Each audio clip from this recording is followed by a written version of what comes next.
Right. Okay. Good evening, ladies and gentlemen. Welcome to our board meeting. We'll do the Pledge of Allegiance first. That's why I have the virtual background for a flag this time. That's great. And we'll proceed then with our meeting. Would you all please rise for the Pledge of Allegiance?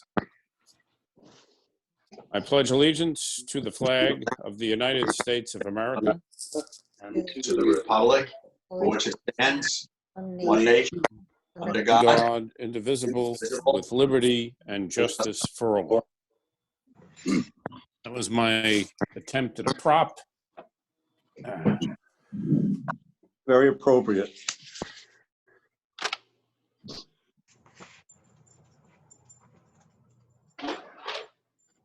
Ken, is it true we only have about 40 minutes? That's correct. All right, we got to move it then. We have a big agenda. Did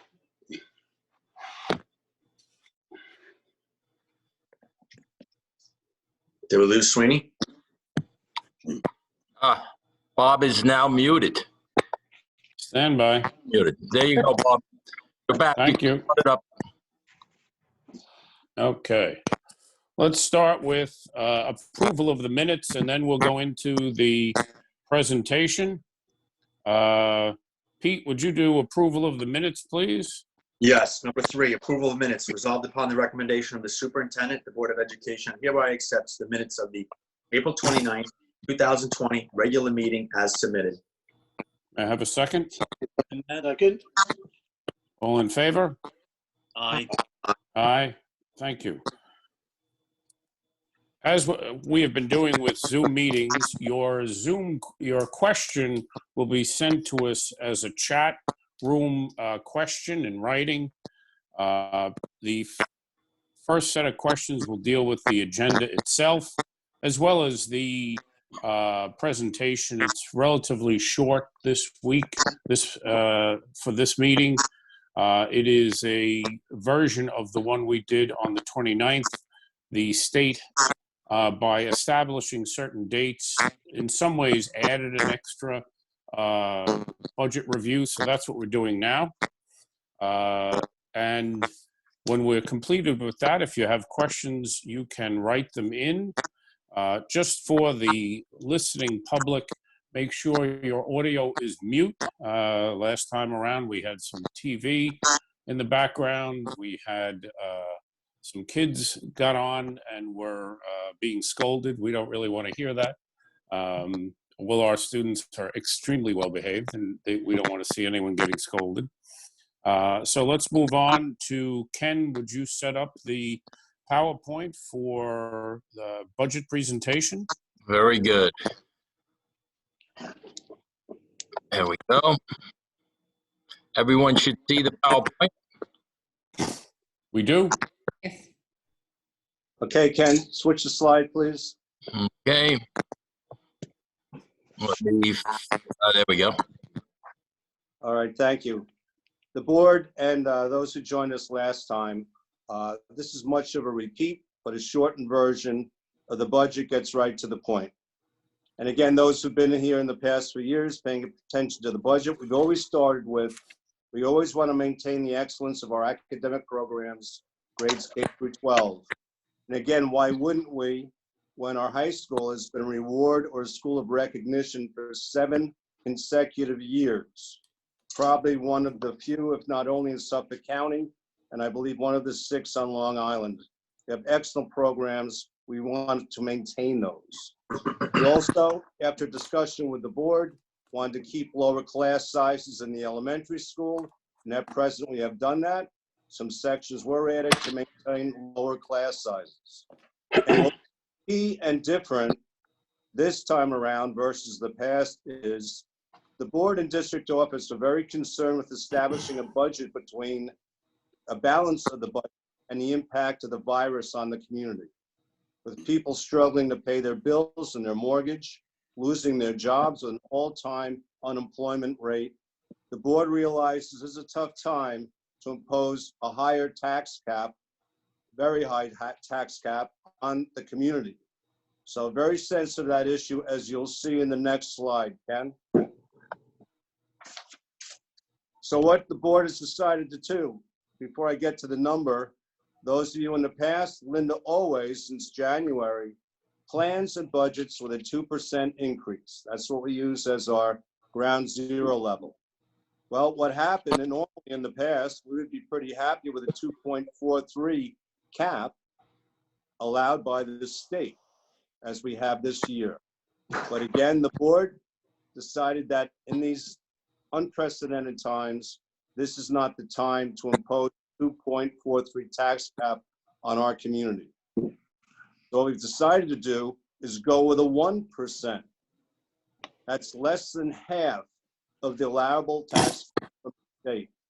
We believe that's fair. We get to maintain, we did have to do some cuts, but we maintain the quality of our program and our class sizes with that 1%. Ken? Gordon, if I could interrupt. Oh, sure. The calculation of what has become the vernacular, a 2% cap, is a fiction. It isn't a 2% cap. It is a calculation that comes out with each district gets a particular amount based on their overall budget worksheet that they submit to the state. Ours would have been 2.43. In consultation with the district, the board, particularly after the February meeting, if you recall, the March meeting was delayed till the end of the month.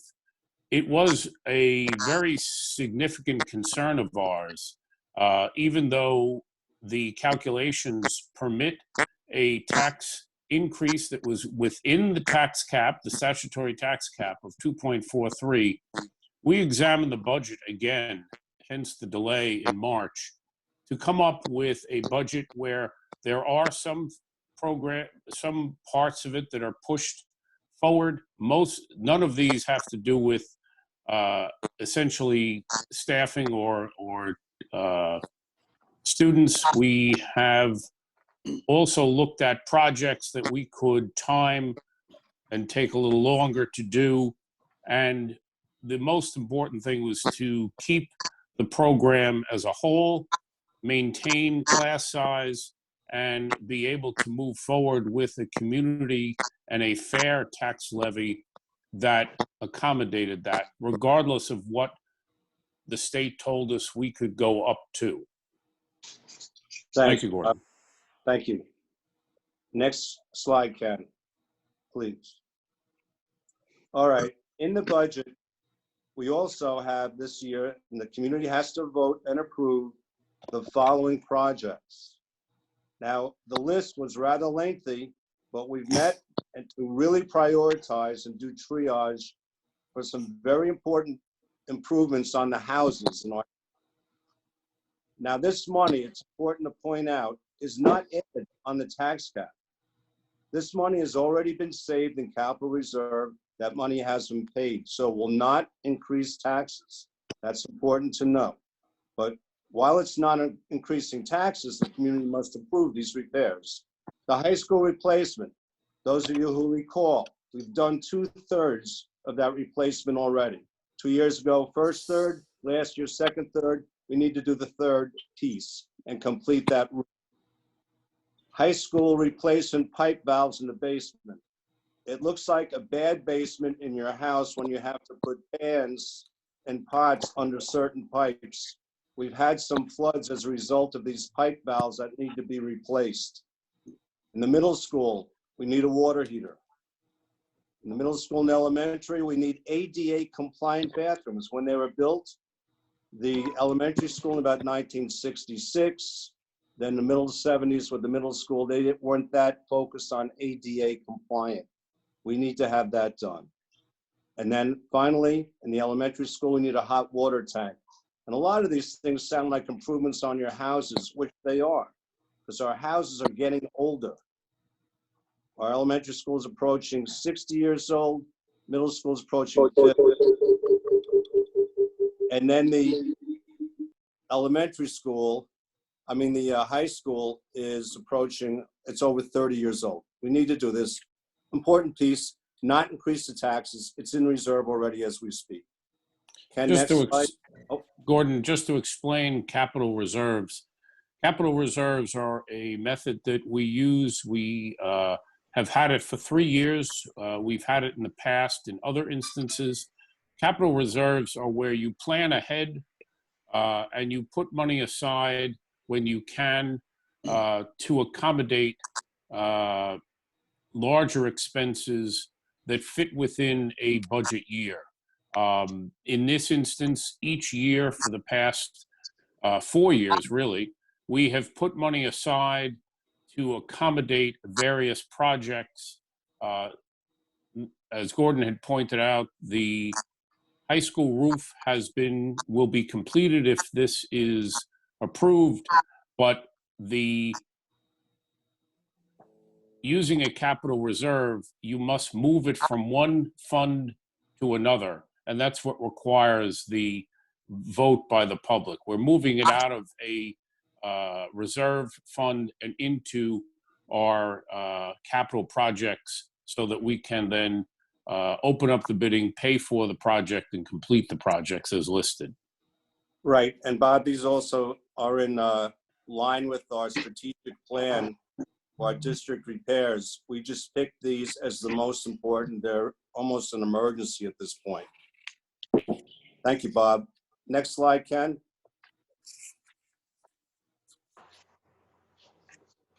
This is basically a recap. This is more or less our April meeting now that we're doing, but we presented way back in January, which you can see that some of you might have been there, 12% of the budget. What do we talk about? District office, liability insurance, central printing, what we pay to BOCES, our co-op charges to use their services, transportation, technology, and debt service. A result of January's 12% of the budget increased over last year by 42,000. That's January. In February, when we talked about instructional, pupil personnel, guidance, and ancillary areas, which is driver's ed and adult ed, that was 10% of the budget, and that resulted in a decrease of 84,000 compared to 1920. But then, as we all know, when we get into March, that's the heavy one. That's 78% of our budget. And within that 78%, if you look, other than maintenance and grounds and athletics, health service, it's salaries and benefits, the big one. So there are uncontrolled things in March in those items that we can't touch and we have no control over, like ERS and TRS. They increased this year. As you know, if you've been watching over the last years, they go up, they go down. We never know what they'll be. But there's an increase of 2.4%, mostly in ERS, but also in TRS. Social Security is also included in there. And now we have an unfunded mandate when community members do not pay the, when you have lunch bills that are left over, it's an unfunded mandate from the state. We have to pay for that, whatever monies are owed from lunch. When you add all of that up, it comes out to be an increase of $800,000. So look at the total budget. You have a $61 million budget last year. It's 61,769, or actually 770. And the budget increase over last year is $760,100. That's an increase in the budget over last year, 1.25, but our tax cap, we're only going to 1% when it was permissible to go to 2.43. So that's a recap of the items in the budget. Just to touch on that a little bit, Gordon, Okay. Of course, 78% of our operation is of course, staffing expense. If you run a business like I do, those are your big expenses, your facilities, benefits, but benefits and compensation. Those are your big expenses. Added to that is, those are contractual. We've seen some increase in that, but our work with our bargaining unit partners has been over the years very successful, and we have had reasonable increases, plus have had some control over our health insurance. Every business understands that that's a difficult area to control. The ERS and TRS, which is our contribution into the pension system, is dictated by the state. In the past, we've been able to save some money, and it's Right. been lowered, and that's where money has been able to go into capital reserve to use for facilities. This year, while we are maintaining a small balance in the capital reserve, we do anticipate that ERS and TRS is going to go up. It is a function of the equity markets, and that's how the pensions get funded in our state. In the end, a 1.25% increase with health insurance increases, with all of the contractual obligations that we have as a almost $62 million operation, is a very reasonable and frankly fair increase that is meant to accommodate our current community economic situation. And thank you, Bob. And we're also keeping in mind that this year we are negotiating one of those contracts with our administrators union, and next year the teachers are up for negotiations. So that will have control over the end of this year and next year. Thank you, Bob. Ken, next slide.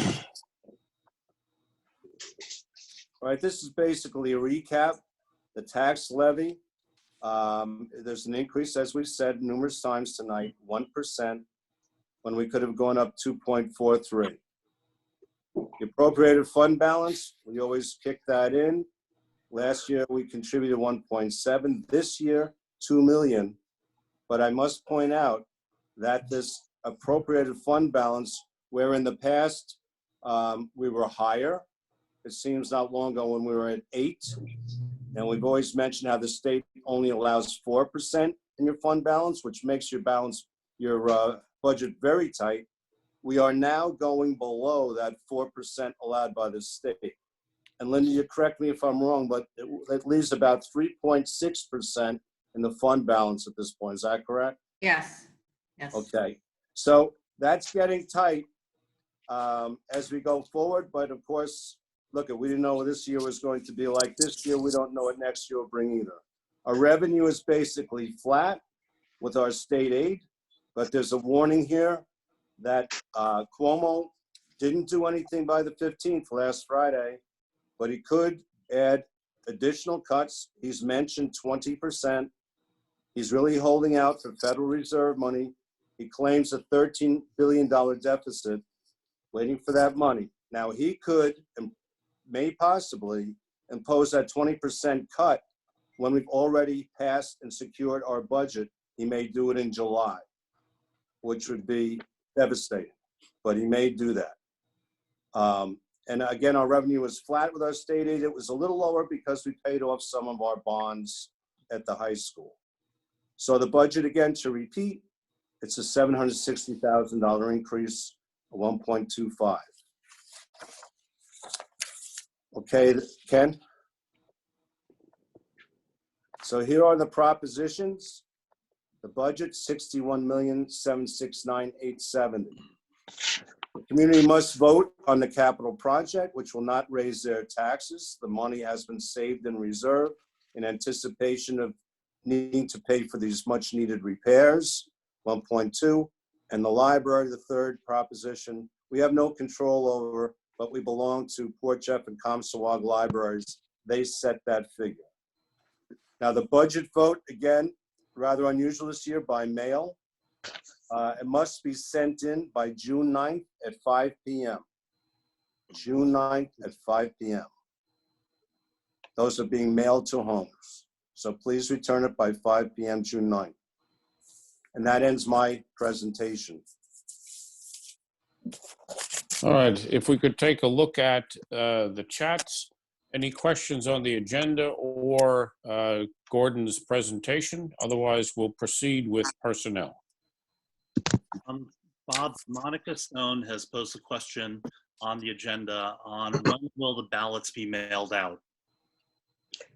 We're hoping it'll be by the 29th of May. Okay, any other questions? Good. Moving on to personnel. Lisa, would you please proceed with resignation? Sure. Resignation, Marcella Walker, elementary teacher. Resolved upon the recommendation of the superintendent, the Board of Education hereby accepts the resignation for retirement purposes of Marcella Walker, elementary teacher, effective the close of the 2019-20 school year. May I have a second? I'll second that. Thank you, Ed. I'm going to offer a comment because my children have had Miss Walker. Miss Walker joined us from the business world after a successful career doing that, and then decided to become a teacher. It was a pleasure to have her, and my kids have her, and I think it's going to be a huge loss, and we are greatly indebted for all the children that she taught for us down in the pods. So congratulations to her, and thank you, Marcy Walker. Any other comments? All in favor, please indicate aye. Aye. Aye. Aye. Very good. Pete, would you please move on to appointments? Number Yes. 2A. Yes, appointments 2A. Bridget DePrimo, Director of Humanities, resolved upon the recommendation of the superintendent, the Board of Education hereby approves the following probationary administrative appointment. Bridget DePrimo, Director of Humanities, appointment date July 1st, 2020, expiration date June 30th, 2024, compensation $130,000 per year, certificate status, school district leader, professional. In comments, Gordon, can we ask you to give a short summary of the changes that are being brought about by this appointment, assuming it's approved, and how you have made a few changes to accommodate the needs that you see? I'd be happy to, Bob. Thank you. Originally, we were posting for half a high school AP and a director of humanities. That was the structure that's been in place for many, many years. That was happening at the same time we had a full-time director in math and science, STEM, technology, and we put in so many programs, invested a lot of money in Columbia, Fontes, and Pinnell. Ames Webb had further plans in the elementary. And we need to supervise the Columbia reading and writing, make sure that it's being taught with fidelity. And we needed someone who had a great understanding of all those programs, not only in the elementary, but also in the middle school, because we plan on moving Columbia into the middle school and revamping ELA there. And then in the high school, someone who could also observe and understand social studies, ELA. And this person that we're hiring has been in the secondary level on the high school, an assistant principal for 6 years, observing and working with social studies ELA, so it fits humanities. She's also been the director of assistant director of PPS on the secondary level, and has done a great deal of teacher training. Middle school, she's taught grades 2 through 6. She overlaps elementary and middle school, and again, has a great understanding there. And it's hard to find someone who knows all 3 levels, and she certainly has with the years of experience she has. Every reference, she comes highly recommended from 3 different districts, 3 village, Comstock, Middle Country, and I think she's going to be a great addition and do what we did in ELA. We need that to happen. We need someone who knows all 3 levels and is going to be there not only half-time with an AP in dividing the job, but full-time, and bring a lot of great instruction. And also, my thing, make uniform our online platforms. So the high school, middle school, and elementary are using the same platforms for our kids at home. Right now, there are various ones in use, and I think we need to get that coordinated, especially since we don't even know if we'll be coming back in September, which is a thought I hate to think about.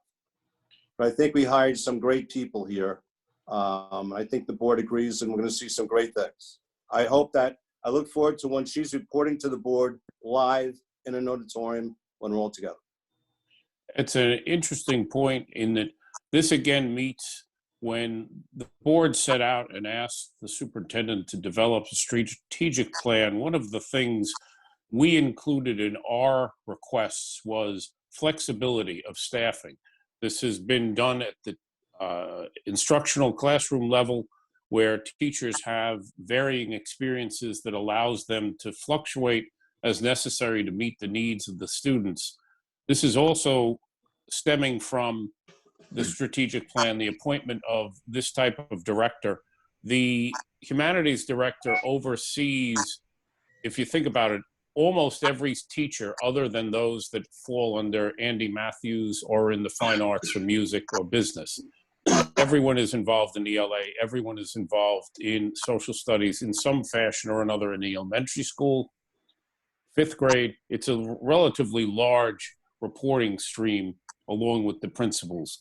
This restructures it, and I think it's a great idea that Gordon has come up with. This is his decision, and I greatly applaud it because it moves towards, we teach students nowadays, we don't teach them to read, they read to learn. And they have to have good, strong reading skills and good, strong humanities skills to be successful.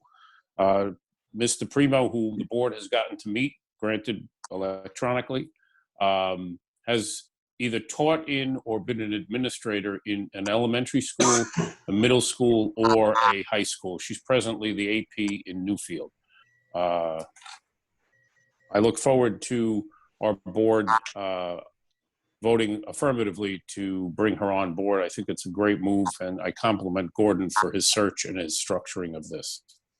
Any other comments? All in favor, say aye. Aye. Aye. Aye. Great. Great job, Gordon. Thank you. Anne Marie, would you please move on to Christina Romeo? Romeo, Interim High School AP, Director of Music and Applied Arts.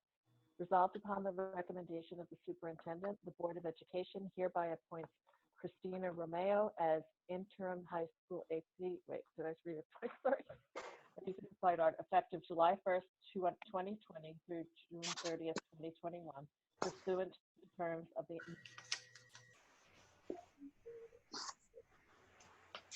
President Robert. We may have lost Anne Marie towards the end. At terms of memorandum of agreement dated May 18th, 2020, and executed by myself following the resolution vote.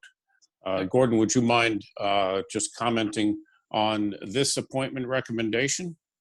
Yes, again, we had open positions. We had an AP position open at the high school / humanities, and we had the director of music open due to resignations this year. So we switched the structure of those. We went full-time with Mr. Primo as director of humanities, and working with the high school principal, discussing back and forth. We thought that Christina Romeo was an excellent candidate for the AP position at the high school. She's done instructional rounds and worked very hard up there for 2 years. She is an art teacher, and we thought that it would be a natural, and it goes along with our philosophy of trying to make the staff and students comfortable with someone they know further to, just keep that ambiance in the high school. So the principal and assistant principal, Mr. Dyroff, requested, they actually supported her. And as a district, we're trying to elevate one of our teachers from teacher to a high school administrator position. And she's director of music and arts. Certainly, she's taught 20 years in the high school and is familiar with arts and knows the music teachers and respects what they do, and would like to focus on art, home and careers, and business. Thank you, Gordon. Any other comments? Only that I'll second that, Bob. Thank you so much. All those in favor of Ms. Romeo being appointed? Aye. Aye. Aye. Great. Thank you again. Lisa, could you move on to C, leave replacement teacher in art? C, Laura De Leon, leave replacement teacher art. Resolved upon the recommendation of the superintendent, the Board of Education hereby approves the following appointment. Laura De Leon, appointment date May 6, 2020, expiration date May 19th, 2020, compensation step A, MA, certification status professional. I second. Thank you, Rob. Any comments? This is obviously to replace an art teacher. All in favor? Indicate by aye. Aye. Aye. Aye.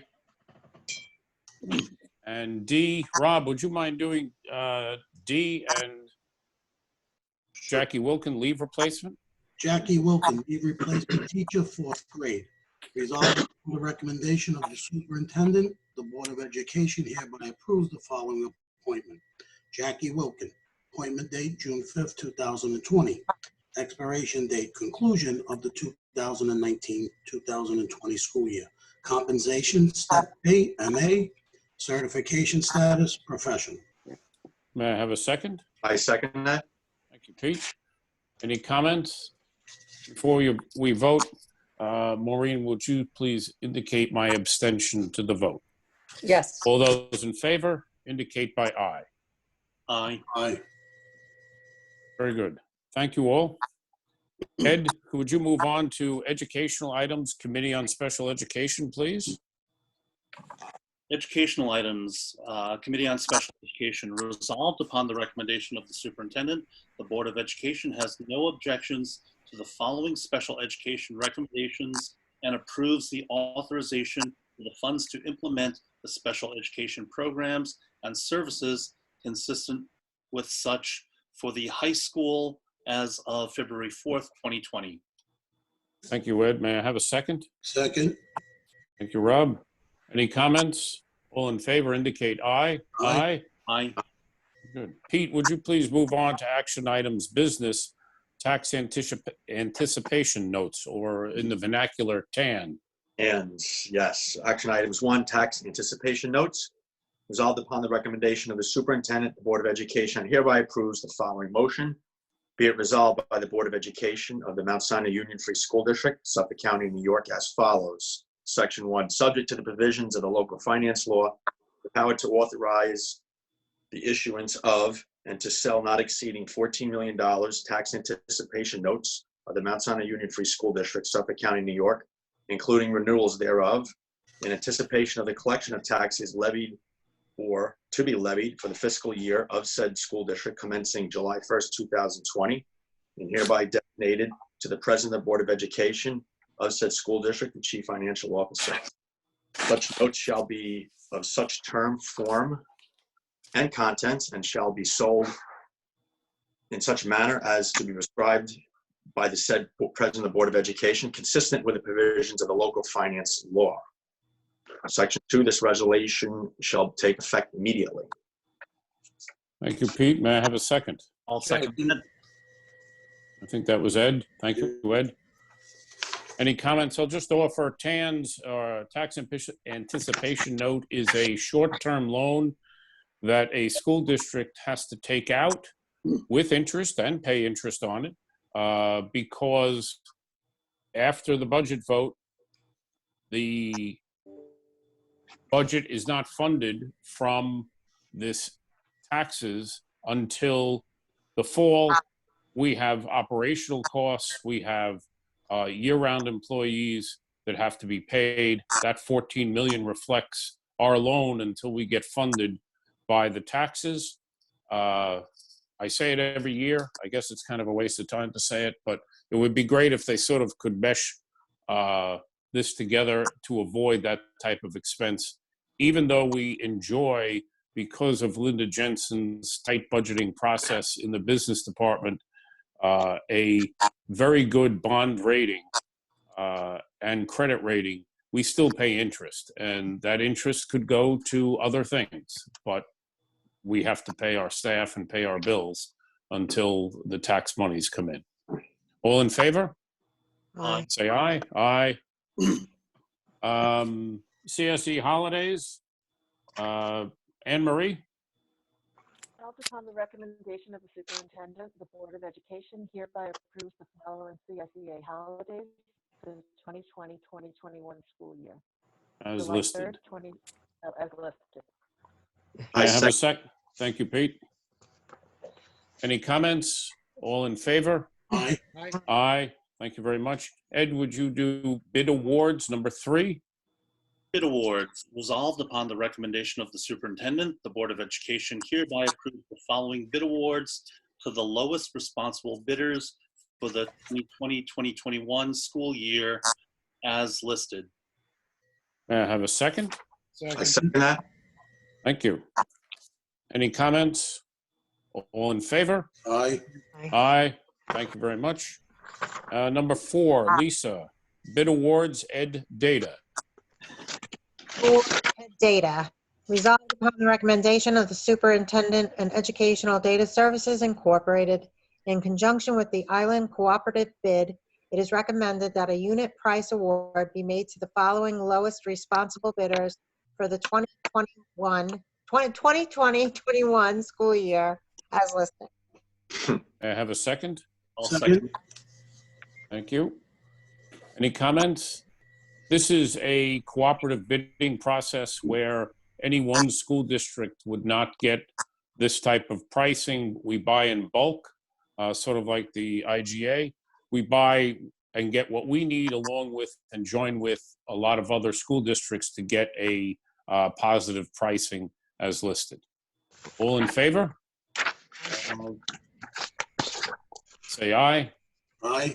Aye. Aye. Okay. Rob, would you please proceed with budget proposal, the proposition number 1? Budget proposition number 1, resolved upon the recommendation of the superintendent, the Board of Education hereby adopts the following proposition budget to be voted upon at the June 9, 2020 annual meeting. Shall the proposed budget of expenditures of the Mount Sinai Union Free School District for the fiscal year of 2020-21 in the amount of $61,769,870 for the purpose shown in the statement thereof presented to and at the budget hearing of said school district be approved, and the amount thereof raised by the levy of tax upon the taxable property within said school district after first deducting the monies available from state aid and other sources as provided by law. Thank you, Rob. May I have a second? Second that. Thank you. Any comments? All in favor indicate aye. Aye. Aye. Did I hear Steve on the line? There he is. All right, Steve, why don't you do number 6? Library Services, Proposition 2, resolved upon the recommendation of the Superintendent, the Board of Education hereby adopts the following proposition, Library Services, to be voted upon at the June 9th, 2020 annual meeting. Resolved that for the purpose of enabling the people of this district to have the benefit of library services, the Board of Education of the Mount Sinai Union Free School District shall contract with the Comstock Public Library and the Port Jefferson Free Library for library services commencing July 1st, 2020 through June 30th, 2021 in the amount of $1,762,292. A tax is hereby voted in such amount to be levied upon the taxable property of the district. May I have a second? Thank you, Rob. Any comments? We have very active libraries in both Port Jeff and Comstock. They've been active during this period of time. Comstock has had a food service truck for those who might need a little extra help for the past few weeks. They're always at our back to school nights in the elementary school and middle school for those who make a choice as to which library they prefer. I think they're both great. May we have a vote? All those in favor indicate aye. Aye. Aye. Very good. Lisa, would you do capital project, which is proposition 3? Sure. Capital project, Proposition 3, resolved upon the recommendation of the Superintendent, the Board of Education hereby adopts the following proposition capital project to be voted upon at the June 9th, 2020 annual meeting. Shall the Board of Education of the Mount Sinai Union Free School District be authorized to appropriate and expend from the Capital Reserve Fund established on May 15th, 2018, an amount not to exceed $1,200,000 for the purpose of undertaking school building improvement projects to commence during the 2020-21 school year and to consist of the construction of improvements and alterations to the Mount Sinai High School, Mount Sinai Middle School, and the Mount Sinai Elementary School as follows. Completion of the high school roof replacement, replacement of the high school basement pipe valves, replacement of the middle school water heater, installation of the middle school and elementary school Americans with Disabilities compliant bathrooms, and replacement of the elementary school hot water tank, and other work required in connection therewith, including preliminary costs, site work, and costs incidental to the reconstruction. Thank you, Second. Lisa. Thank you, Steve. Any other comments on this? We covered it in the workshop portion. All in favor? Let's indicate aye. Aye. Thank you very much. Ed, want to do 8, real property tax report, please? Real property tax report card. Resolved upon the recommendation of the superintendent, the Board of Education hereby approves the real property tax report card prepared by the district's business official for the 2020 annual district meeting, and be it further resolved that a copy of said report card shall be submitted to the State Education Department by the end of the next business day following this approval. I Thank you, second Ed. that. Thank you, Pete. Any comments? Thank you, Linda, for putting that together. All in favor? Aye. Aye. Aye. Very good. Questions or comments that may exist? Ed or Steve? Monica Stone posed a question. The question is, and I quote, "I know we hope it doesn't happen, but is the district working on potential plans, ideas for education next fall if school cannot be in person or if it needs to change significantly for any in-person education, for example, class size limits, wearing of masks, etc., or is the district waiting for guidance from the state first?" I'll address part of this and then I'll turn it over to Gordon. BOCES has provided a excellent 17-page workbook to assist us in making these types of decisions and going forward.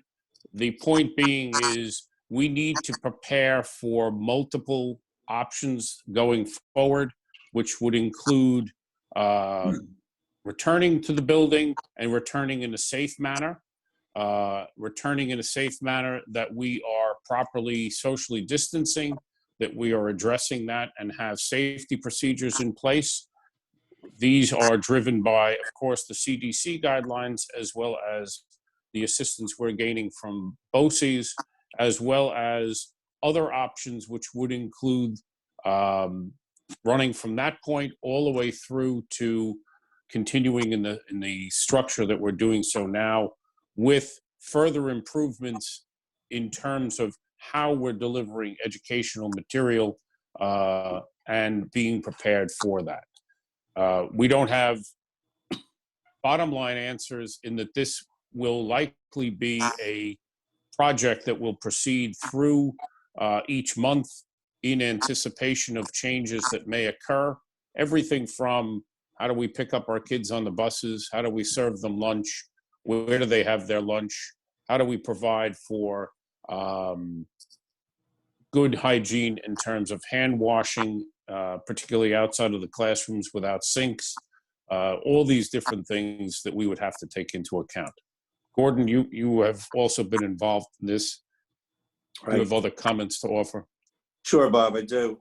First of all, Monica, I miss seeing you live. You always have your questions. You never disappoint. Thank you. Moving forward, Bob mentioned that lengthy, heavy document from BOCES. That will be one source. The second will be the Department of Education is making up their recommendations as we speak. Then there's a group of superintendents locally on Long Island, Joint, Nassau, Suffolk, coming up with their own reopening plan.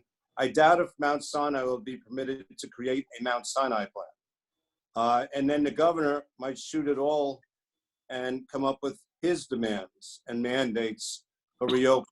One thing we do know, just like this vote by mail and sending return envelopes for the vote, if you look at these guidelines, they're very expensive and extraordinary. So I'm hoping that the write-up from the state education department and the superintendents will be acceptable. I hope it makes it easier to do it. First of all, I want it to happen desperately to have September open, no matter how we have to do it. One simple suggestion, which everyone's talking about in our district, is teachers move to classrooms, not students. So that's a basic making sense idea, that don't have less student movement as possibly can, and teachers move. Then it'll go on from there.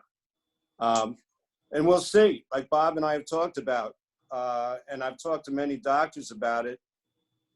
Many doctors are wondering why elementary schools aren't open at this time, or perhaps why elementary and middle aren't, because that age group, 5 through 13, generally are not affected very much. So will they open 2 days a week? Kids go 2 days, flip 3 days.